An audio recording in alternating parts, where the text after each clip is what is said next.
नई हल्का बंदियां MQM की रेड लाइन, पीपल्स पार्टी को मुतालबा तस्लीम करना पड़ेगा। गवर्नर सिंध का दो टोक पैगाम, मुतालबा पूरा ना होने को कराची और हैदराबाद के अवाम की हक तलफी करार दे दिया। दोबारा सर उठाती दहशतगर्दी का खात्मा, बीमार मईशत का इलाज, मुल्क को दरपेश बहरानों पर गौर के लिए सिविल और अस्करी क़यादत 2 दिन बाद आज फिर सर जोड़ेगी। कौमी सलामती कमेटी के इजलास में मसाइल के हल के लिए बड़े फैसलों का इम्कान। दहशतगर्दों के खिलाफ मुल्क में कार्रवाइयां तेज, CTD की खुफिया इतला पर नौशहरा में कार्रवाई, हाफिज गुल बहादुर ग्रुप का अहम कारिंदा गिरफ्तार। इस्लामाबाद हाईकोर्ट में आजम सवाती की दरख्वास्त जमानत पर फैसला कुछ देर में सुनाया जाएगा। एक सियासी शख्सियत को इलाज, दूसरे को तीमारदारी के लिए जमानत दी गई। बाबर अवान का मौकफ, PTI सेनेटर के बेटे ने चीफ जस्टिस इस्लामाबाद पर अदम एतमाद का खत वापस ले लिया।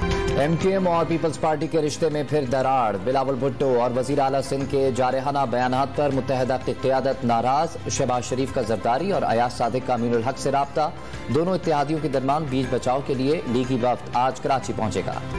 सिंध हुकूमत ने MQM का हल्का बंदियों का मुतालबा इलेक्शन कमीशन के सामने रख दिया। इलेक्शन कमीशन जो भी फैसला करेगा, सिंध हुकूमत इस पर अमल करने की पाबंद है।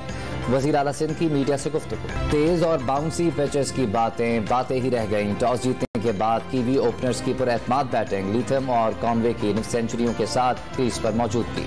कराची के इलाके कोरंगी अल्लाहवाला टाउन के घर में पानी के टैंक में गैस भरने से धमाका, बच्चे समेत 2 अफराद जख्मी। बढ़ती महंगाई के खिलाफ पेशावर में तहरीक इंसाफ ने एहतजाजी कैंप कायम कर दिया। वफाकी हुकूमत से बिजली, गैस, आटे की कीमतों में कमी का मुतालबा। और कारोबारी साल के पहले ही दिन पाकिस्तान स्टॉक एक्सचेंज में तेजी, 100 इंडेक्स 575 पॉइंट इजाफे से 41,000 पॉइंट से बढ़ गया।